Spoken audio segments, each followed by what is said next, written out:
ગુજરાત વિધાનસભાના ચોમાસુ સત્રમાં હાજર રહેવા માટે થઈને ચૈતર વસાવાને 3 દિવસના જામીન આપવામાં આવ્યા હતા, પરંતુ ચૈતર વસાવાના જે રેગ્યુલર જામીન હતા તે જામીન હવે રદ કરવામાં આવ્યા છે।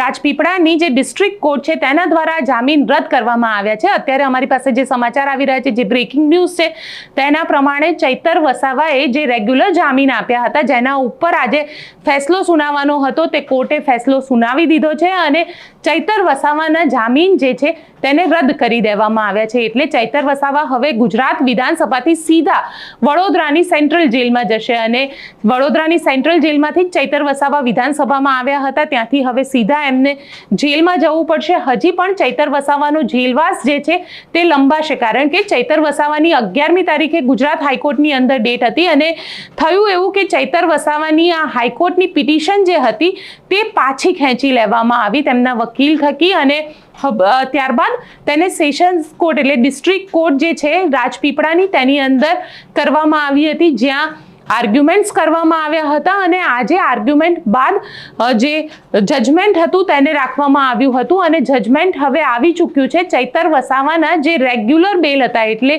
રેગ્યુલર જામીન જે હતી તે જામીનને રદ કરવામાં આવ્યા છે, એટલે ચૈતર વસાવા ફરીથી જેલની અંદર રહેશે અને હવે ચૈતર વસાવાનો જેલવાસ કેટલો લાંબો હશે તે પણ એક સૌથી મોટો સવાલ અહીંયા આગળ છે, કારણ કે 31મી ઓક્ટોબરે પ્રધાનમંત્રી નરેન્દ્ર મોદી પણ કેવડિયા આવી રહ્યા છે। કેવડિયાના લોકોને લઈને પણ ચૈતર વસાવાએ ઘણા ત્યાં આગળ ધરણા પ્રદર્શન અને વિરોધ પ્રદર્શન કર્યા હતા। હવે જોવાનું રહેશે ફરીથી ચૈતર વસાવાએ ગુજરાત હાઈકોર્ટમાં પિટિશન મૂવ કરવી પડશે, ગુજરાત હાઈકોર્ટમાં પિટિશન ત્યાં આગળ સુનાવણી અને ત્યારબાદ ફેસલા માટે રાહ જોવી પડશે। એટલે ચૈતર વસાવાની આજે કાનૂની રાહ જોવાની જે પ્રક્રિયા છે તે ઘણી લાંબી થઈ જશે, એટલે ચૈતર વસાવાને હમણાં કોઈ રાહત કોર્ટ તરફથી આપવામાં નથી આવી। ચૈતર વસાવાને હજી પણ જેલમાં જ રહેવું પડશે। આજે તેમના જે રેગ્યુલર જામીન હતા તેને રદ કરવામાં આવ્યા છે, એટલે ચૈતર વસાવા માટે હવે કાનૂની લડાઈ જે છે તે લાંબી થઈ ગઈ છે।